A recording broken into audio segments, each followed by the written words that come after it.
Eu quero te fazer uma pergunta. E quero que você pense nisso, tá? Quem é Hannah Scott? Eu não sei.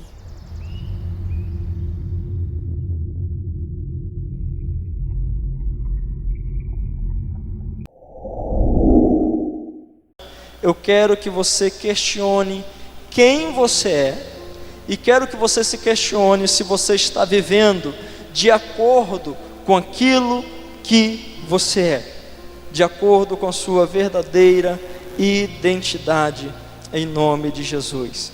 Abra sua Bíblia comigo em Efésios capítulo 1 e nós vamos ler do versículo 3 ao versículo 14 e hoje nós vamos aprender um pouco sobre quem nós somos em Cristo Jesus. Vamos começar a aprender um pouco a respeito de quem nós somos em Cristo Jesus. Efésios capítulo 1, do versículo 3 ao versículo 14.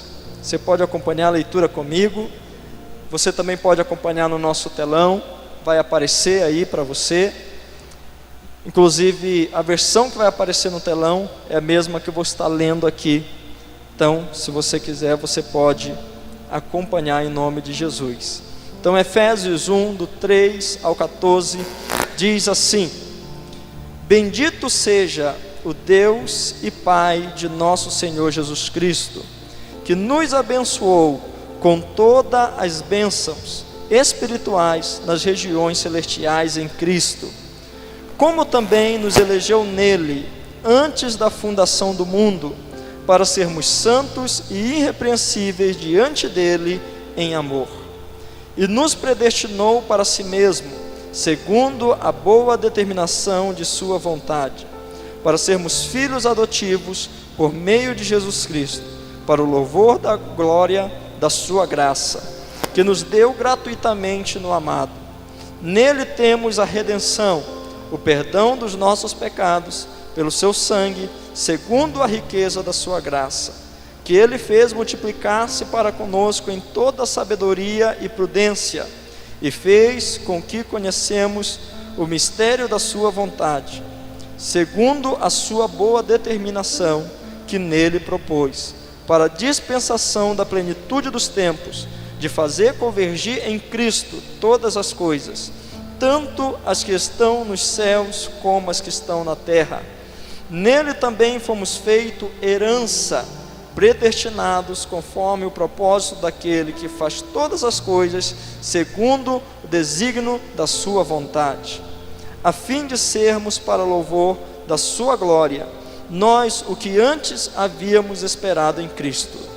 Nele também vós, tendo ouvido a palavra da verdade, o evangelho da vossa salvação, e nele também crido, foste selado com o Espírito Santo da promessa, que é a garantia da nossa herança, para a redenção da propriedade de Deus, para louvor da sua glória. Curve a sua cabeça em nome de Jesus. Eu quero orar por você. Pai querido, nessa noite, Deus, eu te peço que o Senhor venha preparar o nosso coração, e que o Senhor também venha preparar a nossa mente. Venha nos renovar, Deus, para que nós possamos ouvir a Tua palavra, mas não apenas para que possamos ouvir a Tua palavra, para que nós possamos compreender, Deus, aquilo que o Senhor quer ministrar em nosso coração, em nome do Senhor Jesus, Pai. Que nós possamos ter revelação através do Teu Espírito, de cada ponto que vamos colocar aqui essa noite. É isso que eu te peço, Pai, e desde já eu te agradeço em nome do Senhor Jesus. Amém. Glória a Deus. Aleluia. Então, queridos, quem é você? Não sei qual foi a resposta que você colocou aí no seu papelzinho. Talvez você ainda nem respondeu, ou talvez você está como aquela menina no vídeo, que quando aquele homem pergunta quem é Hannah Scott, que é o nome dela, ela olha para ele e simplesmente responde: eu não sei quem eu sou. Talvez você também se encontre assim. Talvez quando você olhou para essa pergunta, quem é você? talvez veio na sua mente o seu nome, talvez veio na sua mente a sua profissão, mas o que eu gostaria de questionar esses dias, não é apenas aquilo que você faz, e sim qual é a sua essência. Quem é você de verdade? Quem é você no mundo espiritual? Quem é você para Deus? E diz o pastor Bill Johnson, da Bethel Church, que 95% dos aconselhamentos pastorais são para dizer às pessoas quem elas são em Cristo. E eu, depois que me tornei pastor, comecei a perceber na prática que isso é uma grande verdade. Você ter certeza da sua identidade pode mudar muita coisa na sua vida. Muitos problemas poderiam ser evitados. Não estou dizendo que todos os problemas na sua vida vai acabar se você tiver certeza da sua identidade, mas muitos problemas poderiam ser evitados se as pessoas compreendessem quem de fato elas são em Cristo. Problemas no ministério, problemas na família, problemas financeiros, problemas no trabalho, muitos problemas poderiam ser evitados se as pessoas compreendessem quem elas são em Cristo. Se as pessoas soubessem a sua verdadeira identidade. Agora, antes de você compreender a sua identidade em Cristo Jesus, tem algo que precisa ficar muito claro no teu coração. O que é isso? O que é que precisa ficar assim tão claro no teu coração? Tudo aquilo que as pessoas ou você mesmo diz ao teu respeito que estiver fora da palavra de Deus, em desacordo com o que a Bíblia diz que você é, isso não passa de um grande engano do diabo. Então, o primeiro desafio para você realmente viver a tua identidade em Cristo Jesus, o primeiro grande desafio é você decidir que você não vai aceitar nenhuma palavra, seja vinda de outra pessoa, seja vinda do teu próprio pensamento, seja a palavra que você muitas vezes profere para você mesmo, se estiver em desacordo com aquilo que a palavra de Deus diz ao teu respeito, você vai decidir que você não vai aceitar essas palavras sobre você, porque isso é um grande engano de Satanás sobre a tua vida. Amém? Então hoje eu vou fazer com você um exercício. Você vai pegar o seu dedo indicador, que nós chamamos do dedo do profeta. Levanta o seu dedo do profeta aqui, porque você é um profeta de Deus, amém? Então, a partir de hoje você vai ter um lema na sua vida. Você vai pegar o dedo do profeta e você vai apontar esse dedo, que muitas vezes nós apontamos para os outros. Você vai apontar, sabe para quem? Para você hoje. Você vai apontar no meio do seu peito e você vai falar assim comigo, em alto e bom tom, diga assim: eu sou quem dizes que eu sou. Então você vai fazer agora junto comigo. Você vai apontar junto comigo. Aponta para você, depois nós vamos apontar em direção ao nosso Deus, e você vai declarar isso ainda mais forte, para ficar gravado no teu coração. Diga assim: a partir de hoje, eu sou quem dizes que eu sou. Amém? Qualquer palavra que vier sobre você, que você compreende que está fora da palavra de Deus, você vai dizer assim: eu não aceito, eu não sou isso, eu não sou assim, porque eu sou aquilo que Deus diz que eu sou aquilo que a palavra diz que eu sou, nada mais do que isso e nada menos do que isso, em nome de Jesus. Amém? Agora a grande questão é que talvez você pode dizer assim: mas eu não sei o que a palavra diz ao meu respeito. O que a Bíblia diz ao meu respeito? É justamente por isso que eu estou trazendo essa série, porque nesses 4 domingos, não vou falar tudo, porque não dá tempo da gente falar tudo, mas eu vou falar muita coisa do que a Bíblia diz, do que a palavra de Deus diz ao teu respeito, à tua origem, à tua essência, ao teu destino, ao teu propósito, em nome de Jesus. E na mensagem de hoje, eu quero falar a você, à luz da palavra de Deus, que você é uma pessoa feliz e abençoada. Amém? Somos um povo feliz e abençoado. Agora talvez você ainda pode se questionar: como eu sou um povo feliz e abençoado? Você pode se questionar assim: olha, você não sabe a situação que eu estou passando, você não sabe o tamanho da dificuldade que eu tenho. Por que eu seria um povo feliz e abençoado? E essa noite eu quero te dar pelo menos 7 razões pelo qual você é uma pessoa feliz e abençoada em Cristo Jesus. Amém? E a primeira razão, queridos, é porque nós somos o povo mais rico da face da terra. Você faz parte do povo mais rico da face da terra. A palavra de Deus nos diz, num versículo que nós lemos, Efésios, capítulo 1, no versículo 3: bendito seja o Deus e Pai de nosso Senhor Jesus Cristo, que nos abençoou com todas as bênçãos nas regiões celestiais. Quero fazer 3 observações sobre esse texto. Primeira observação é o tempo da bênção. A palavra não diz que Deus vai te abençoar, a palavra não diz que Deus quer te abençoar, mas a palavra de Deus diz que Deus já te abençoou com toda a sorte de bênção nas regiões celestiais.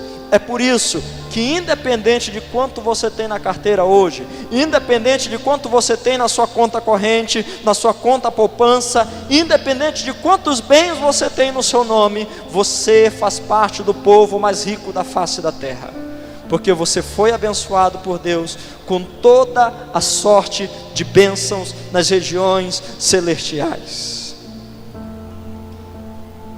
Quando você entregou a tua vida a Jesus, centenas e milhares de milagres automaticamente aconteceram na sua vida. Centenas e milhares de milagres. Por exemplo, você foi livre da culpa do pecado quando você entregou a sua vida a Jesus. Só que além de ser livre da culpa do pecado, você também foi livre do domínio do pecado, porque diz a palavra que agora o pecado não tem mais domínio sobre vós. Mas além de você ser livre também da culpa do pecado e do domínio do pecado, você passou de trapo de imundície para a justiça de Deus. Porque é isso que nos diz a palavra, que a justiça do homem é como um trapo de imundície. Mas a palavra nos fala que quando nós estamos em Cristo, nos tornamos a justiça de Deus. Além disso, você também passou de uma criatura de Deus para filho de Deus. Pois se alguém está em Cristo, nova criatura é. Todos aqueles que o receberam, que creram em seu nome, deu-lhe o poder de ser chamado filho de Deus. Além disso, você também ganhou uma nova vida em Cristo. Você ganhou um novo coração, você ganhou uma nova mente, você se tornou uma nova pessoa.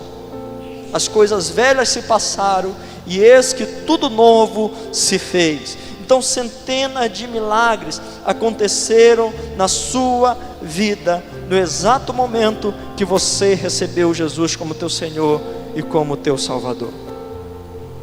Talvez você pode falar assim: mas por que eu ainda me sinto tão culpado? Por que eu ainda não consigo vencer? Por que eu ainda fico patinando no mesmo lugar? Por que eu ainda não consigo crescer? Por que ainda não consigo me ver como alguém perdoado por Deus, como filho de Deus? Porque você ainda não teve revelação da tua identidade em Cristo Jesus. porque tudo isso não vai acontecer na tua vida. Tudo isso aconteceu no exato momento que você recebeu a Ele como Senhor e Salvador da tua vida. Amém? Segunda coisa que eu quero destacar aqui é a essência e a origem da bênção. O apóstolo Paulo diz que Ele nos abençoou com todas as sortes de bênção nas regiões celestiais. Então a tua riqueza, ela não vem da prata e do ouro que a ferrugem consome. A tua riqueza não vem desse mundo.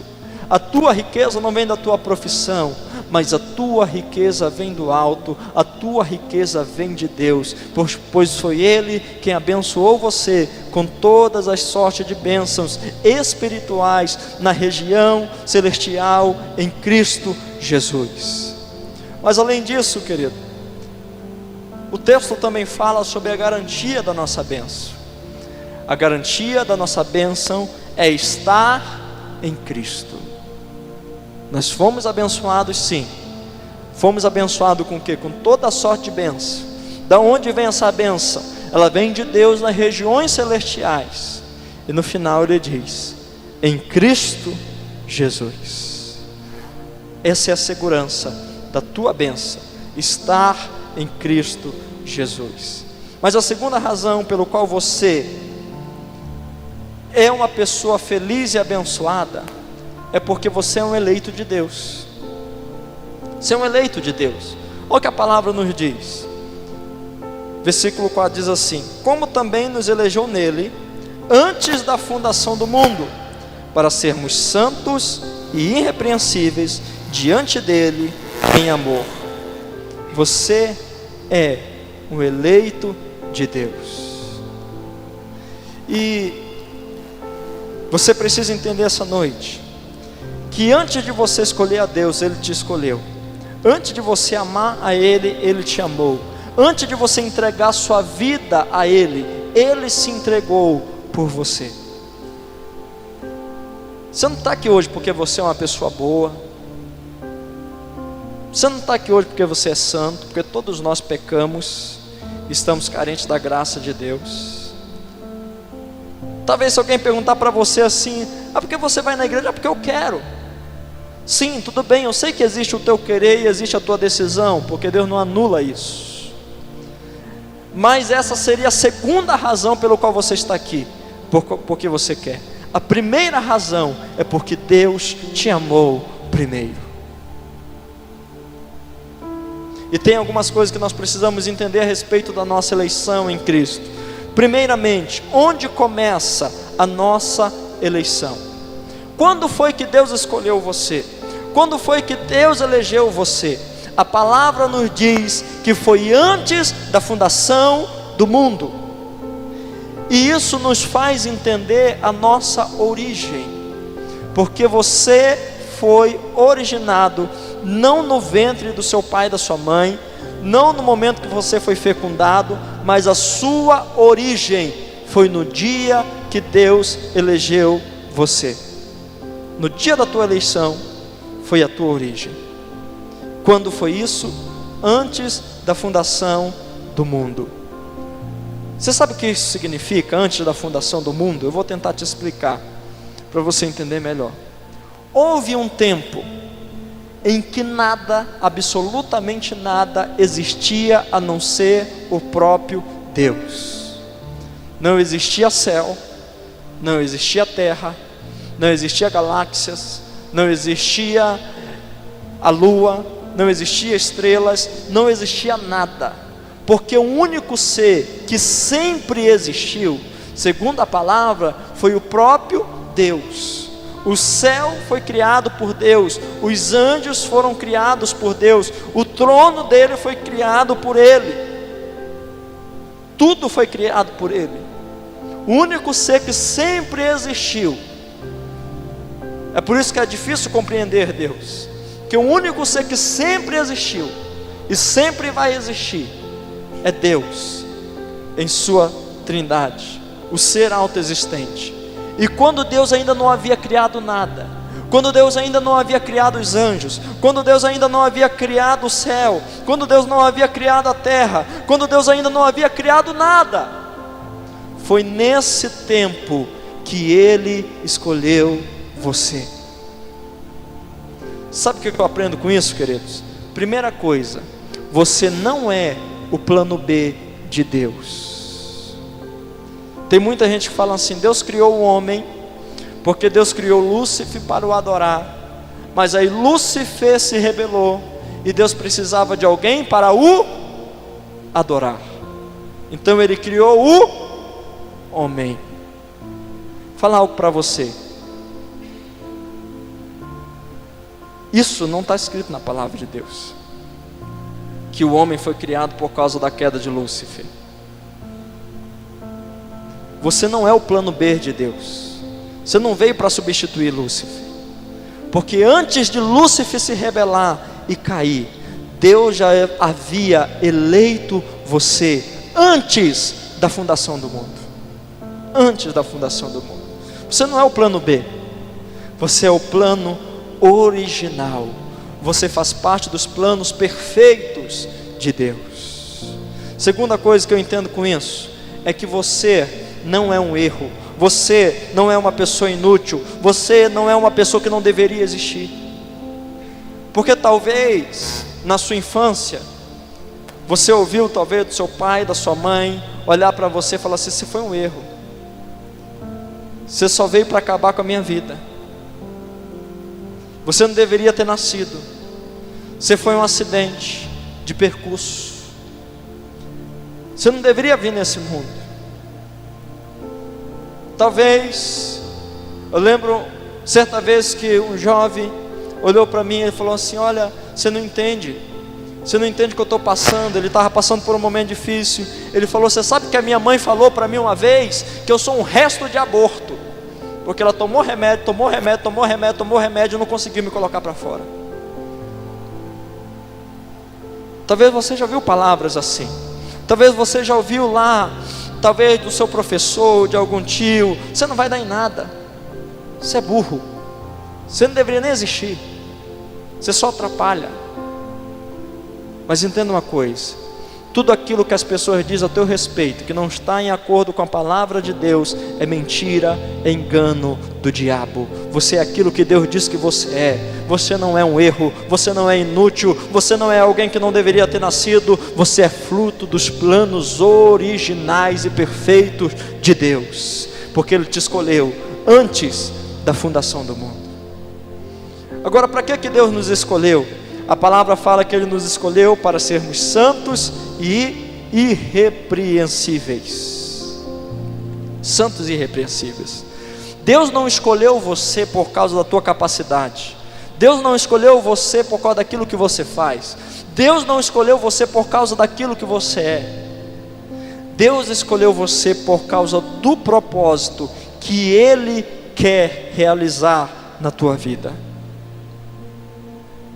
É por isso que nos fala na palavra, em 2 Timóteo 1,9, diz assim: que Ele nos salvou e chamou com uma santa vocação, não segundo as nossas obras, mas segundo o seu propósito e graça, que nos foi dada em Cristo Jesus, antes da fundação do mundo.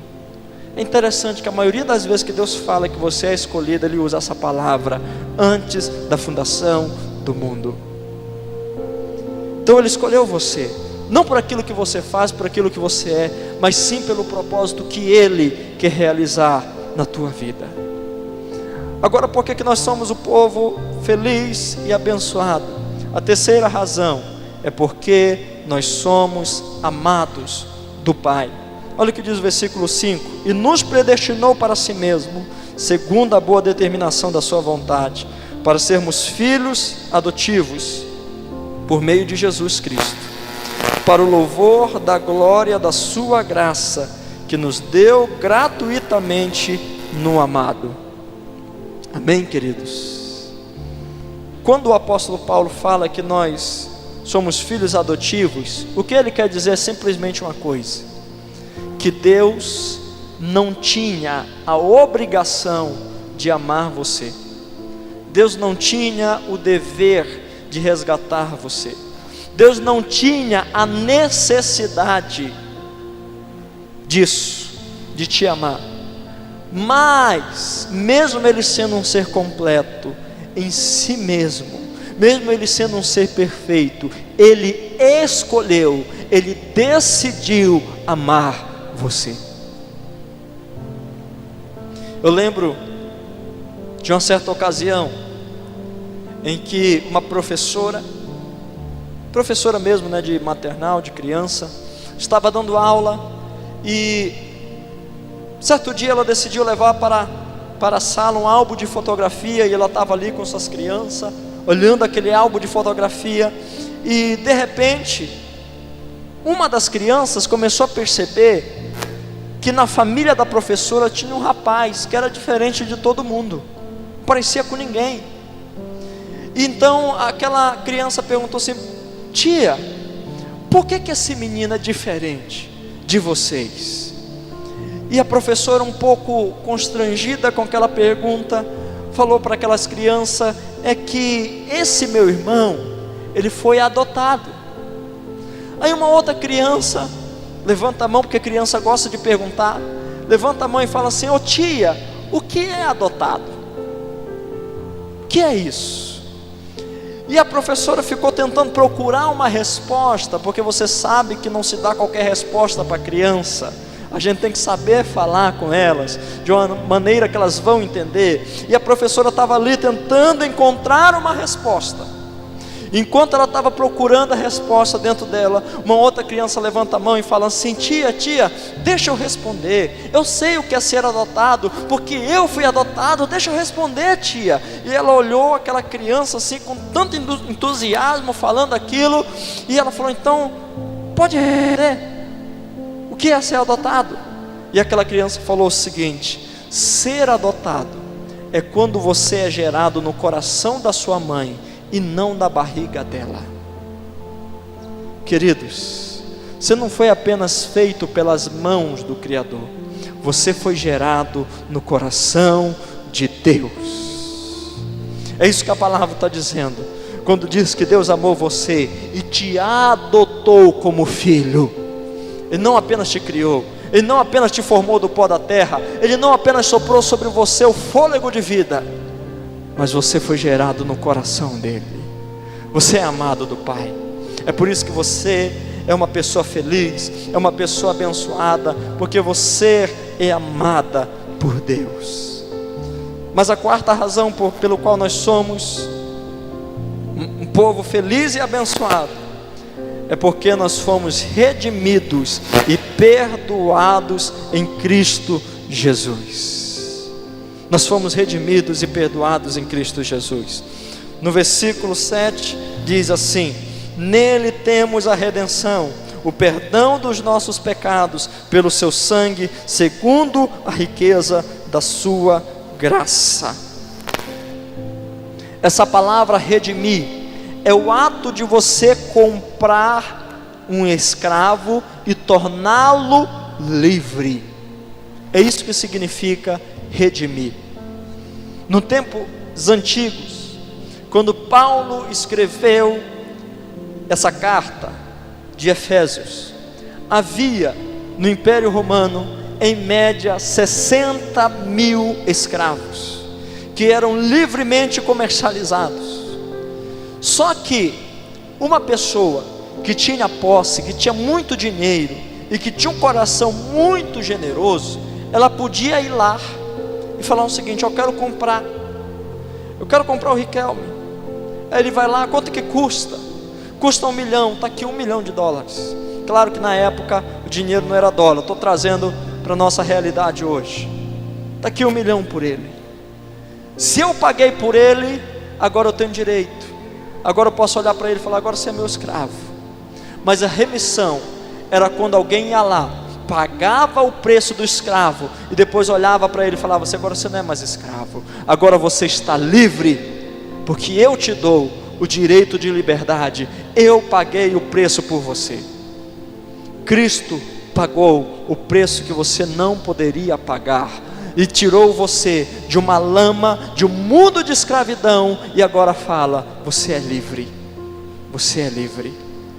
Da mesma forma que um trem só pode ser livre se estiver no trilho, uma pessoa só pode ser livre se estiver em Cristo Jesus. Mas além dele te redimir, ele também te perdoou. E essa palavra perdoar, um dos significados dela no original é levar embora. Cristo levou embora as nossas dívidas, porque diz a palavra que ele cancelou todo escrito de dívida que era contra nós. Cristo levou embora a nossa culpa, Cristo levou embora o nosso pecado, porque quando João Batista vê Jesus, ele declara: eis o Cordeiro de Deus, que tira o pecado do mundo. Foi isso que ele fez por você. Ele levou embora a tua condenação, porque nos fala lá em Romanos capítulo 8, que nenhuma condenação há para aqueles que estão em Cristo Jesus. Mas eu me sinto condenado porque eu faço tanta coisa errada. Eu também faço coisas erradas, também não sou perfeito, nunca vou ser, porque você pode ter certeza que no dia que eu for perfeito, eu não vou aparecer no domingo aqui para pregar, porque se um dia eu me tornar perfeito, Deus vai me arrebatar. Porque para que Ele vai deixar alguém perfeito no mundo desse? Mas entenda algo, mesmo que nós temos falhas em nossas vidas, Cristo levou embora toda a condenação, porque nenhuma condenação há para aqueles que estão em Cristo Jesus. Aleluia, aleluia. Quinta razão porque você é uma pessoa feliz e abençoada, é porque Cristo nos revelou a vontade do Pai. Além dele nos redimir, além dele nos perdoar, nos diz a palavra aqui no versículo 8, que ele fez multiplicar-se para conosco em toda sabedoria e prudência. O que? Lá no versículo 7 aponta a vontade, o propósito do Pai. Então isso dá sentido à sua vida. Cristo revelou a você o propósito do Pai. De que maneira que Ele fez isso? Com toda a sabedoria. Essa palavra sabedoria no grego, Sofia, ela aponta para o coração, para o conhecimento que olha para o coração das coisas. Ou seja, em Cristo Jesus você tem discernimento daquilo que você pode, daquilo que você não pode. O Espírito Santo testifica dentro de você. Mas além disso, Ele não apenas nos revela com sabedoria, Ele nos revela com prudência. Também com prudência. E a prudência, ela fala sobre a disposição de fazer aquilo que é correto diante de Deus. Por que Jesus nos revelou a vontade do Pai? Versículo 9 ao 10 nos responde: e fez com que conhecêssemos o mistério da sua vontade, segundo a sua boa determinação que nele propôs, para a dispensação da plenitude dos tempos, de fazer convergir em Cristo todas as coisas, tanto as que estão nos céus, como as que estão na terra. Por que Deus te revelou a vontade do Pai? Para manifestar a glória dEle, e para que você pudesse habitar com Ele para todo sempre. Essa é a vontade de Deus, que nós possamos habitar com Ele para todo o sempre. Mas a sexta razão pelo qual você é uma pessoa feliz e abençoada, querido, é porque você foi feito herança do Senhor. Diga assim: eu sou a herança do Senhor. Amém? Em Cristo, você não apenas recebe algo de valor, mas você se torna alguém de valor. Você é uma troca de presente. Entenda isso, você é uma troca de presente entre Deus o Pai e Deus o Filho. Você é algo de valor. Você é a herança de Deus. Você é herdeiro de Deus. Você é povo de Deus. Você é geração eleita. Você é uma nação santa. Você é um sacerdócio real. Você é um povo de propriedade exclusiva de Deus. Ele não compartilha com ninguém. Sabe aquele todo mundo tem alguma coisa que vale muito para você. Talvez não vale muito em dinheiro, mas tem um grande valor emocional, um grande valor simbólico, que você fala, não, isso aqui eu ganhei do meu filho, eu ganhei da minha mãe, eu ganhei de uma pessoa que eu amo, e isso aqui ninguém toca, isso aqui eu não divido com ninguém. É isso que você é para Deus. Você é a herança dele. Você é alguém de valor.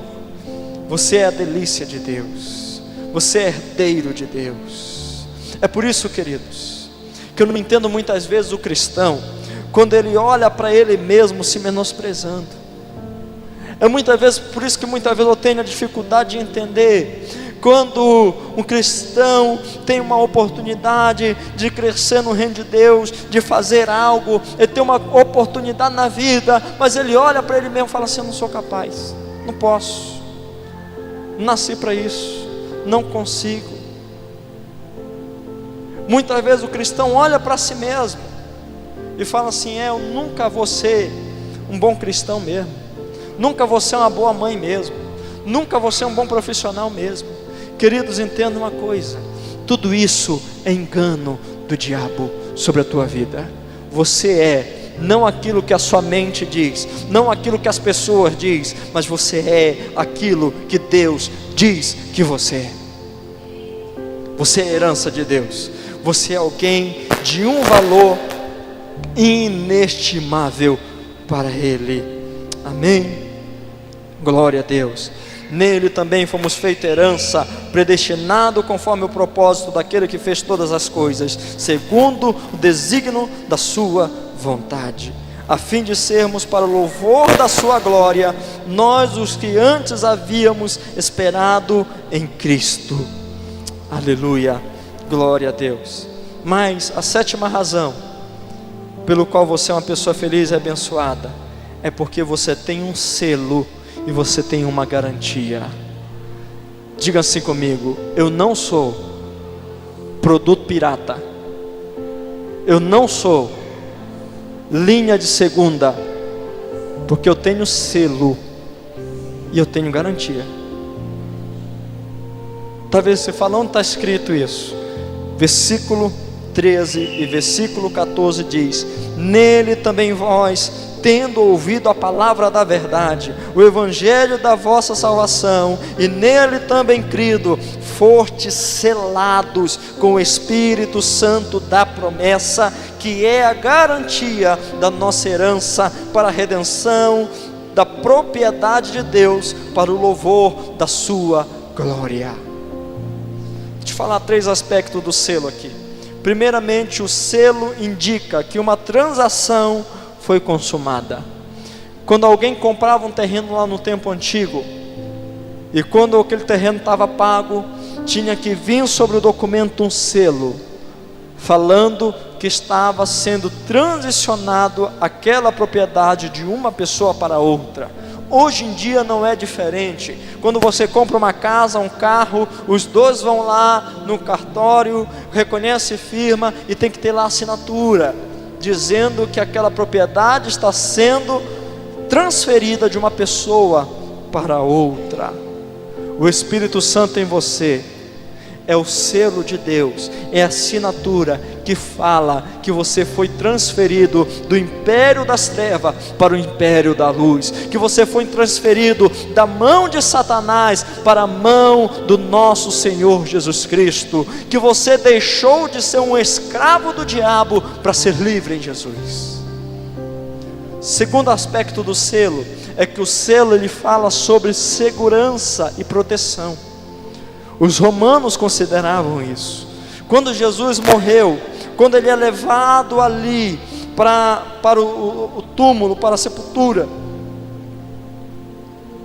Na entrada ali na porta do túmulo, os romanos colocaram ali um selo, e aquele selo era a garantia de que aquele túmulo não ia ser invadido, que ele não ia ser violado, que ali estava seguro, que ali estava protegido.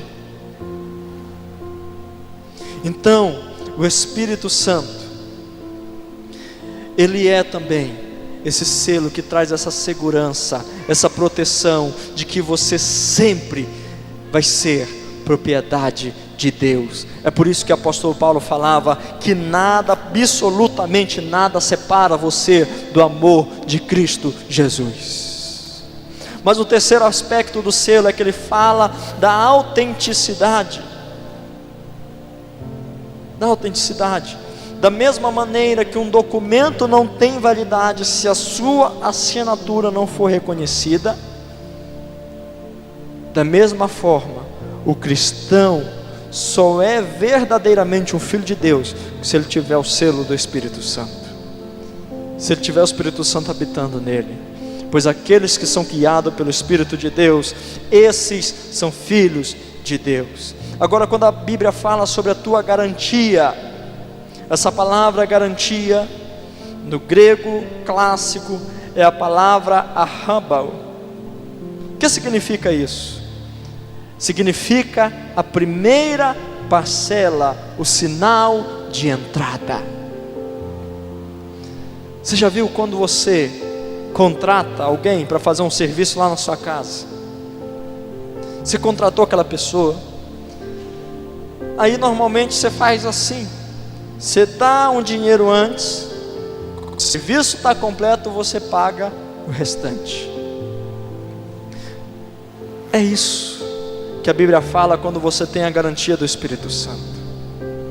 Você está entendendo? A primeira parcela já foi paga. O Espírito Santo habitando em você é a garantia de duas coisas. Primeiro, que você vai permanecer com Cristo todos os dias. E segundo, que Cristo vai permanecer com você até a consumação dos séculos. Essa é a garantia que nós temos.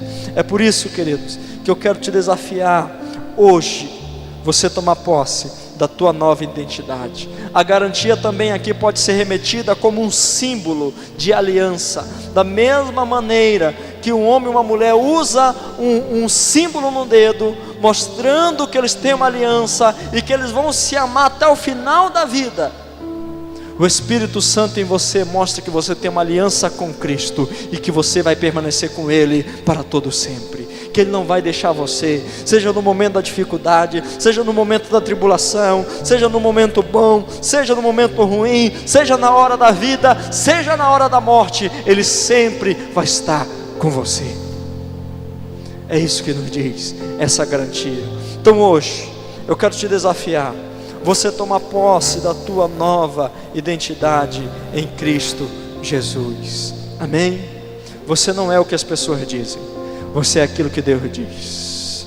Você é o povo mais rico da face da terra. Você faz parte desse povo. Você é amado de Deus, você é herdeiro de Deus, você é as delícias de Deus, você é co-herdeiro com Cristo, você é raça eleita, você é geração santa, você é um sacerdócio real, você é alguém de propriedade exclusiva de Deus, você é as delícias de Deus, você é herança de Deus, você é alguém de grande valor, você não é uma pessoa inútil, uma pessoa incapaz, uma pessoa que não pode, você é aquilo que a palavra de Deus diz que você é, em nome de Jesus.